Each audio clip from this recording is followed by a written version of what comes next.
بسم اللہ الرحمن الرحیم۔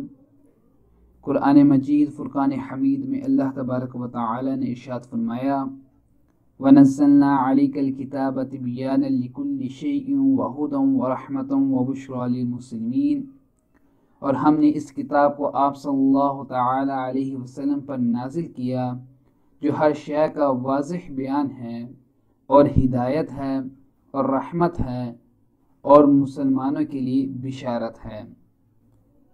قرآن مجید اللہ تبارک و تعالی کا بے مثل کلام ہے جو اکیلا معبود، تنہا خالق اور ساری کائنات کا حقیقی مالک ہے۔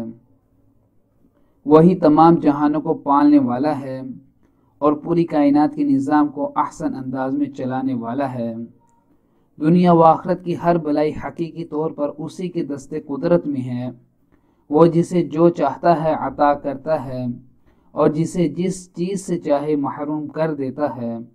وہ جسے چاہے عزت دیتا ہے اور جسے چاہے ذلت و رسوائی سے دوچار کر دیتا ہے۔ وہ جسے چاہے ہدایت دیتا ہے اور جسے چاہے گمراہ کر دیتا ہے۔ اور اس نے اپنا یہ کلام آپ صلی اللہ تعالی علیہ وسلم پر نازل کیا تاکہ آپ صلی اللہ تعالی علیہ وسلم اس کے ذریعے لوگوں کو اللہ تبارک و تعالی پر ایمان لانے اور دین حق کی پیروی کرنے کی طرف بلائیں، اور شرک و کفر و نافرمانی کے انجام سے لوگوں کو ڈرائیں، لوگوں کو کفر و شرک اور گناہوں کے تاریک راستوں سے نکال کر ایمان اور اسلام کے روشن اور مستقیم راستے کی طرف ہدایت دیں، اور ان کے لیے دنیا و آخرت میں فلاح و کامرانی کی راہیں آسان فرمائیں۔ ترمذی شریف کی حدیث پاک ہے جسے حضرت علی المرتضیٰ کرم اللہ تعالی وجہہ الکریم روایت کرتے ہیں۔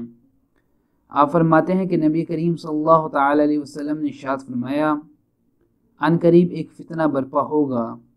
میں نے عرض کی یا رسول اللہ صلی اللہ تعالی علیہ وسلم، اس فتنے سے بچنے کا طریقہ کیا ہوگا؟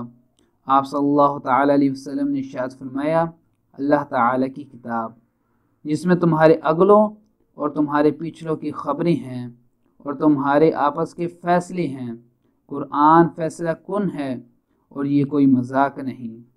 جو ظالم سے چھوڑ دے گا اللہ تعالیٰ اسے تباہ کر دے گا، اور جو اس کے غیر میں ہدایت ڈھونڈے گا اللہ تعالیٰ اسے گمراہ کر دے گا۔ وہ اللہ تبارک و تعالیٰ کی مضبوط رسی ہے، وہ حکمت والا ذکر ہے، وہ سیدھا راستہ ہے۔ قرآن وہ ہے جس کی برکت سے خواہشات بگڑتی نہیں، جس کے ساتھ دوسری زبانیں مل کر اسے مشتبہ و مشکوک نہیں بنا سکتی، جس سے علماء کبھی سیر نہیں ہوتے، جو زیادہ دہرانے سے پرانا نہیں پڑتا، جس کے عجائبات کبھی ختم نہیں ہوتے۔ قرآن ہی وہ کتاب ہے کہ جب اسے جنات نے سنا تو یہ کہے بغیر نہ رہ سکے کہ ہم نے ایک ایسا عجیب کلام سنا ہے جو اچھائی کی رہبری کرتا ہے، تو ہم اس پر ایمان لے آئے۔ حضرت عبداللہ بن مسعود رضی اللہ تعالیٰ عنہ فرماتے ہیں، قرآن مجید ہر نافع علم پر مشتمل ہے، یعنی اس میں گزشتہ واقعات کی خبریں ہیں اور آئندہ ہونے والے واقعات کا علم موجود ہے۔ ہر حلال و حرام کا حکم اس میں مذکور ہے، اور اس میں ان تمام چیزوں کا علم ہے جن کی لوگوں کو اپنے دنیاوی، دینی، معاشی اور اخروی معاملات میں ضرورت پڑتی ہے۔ دوستو، یہ تھا قرآن مجید فرقان حمید کا مختصر سا تعارف۔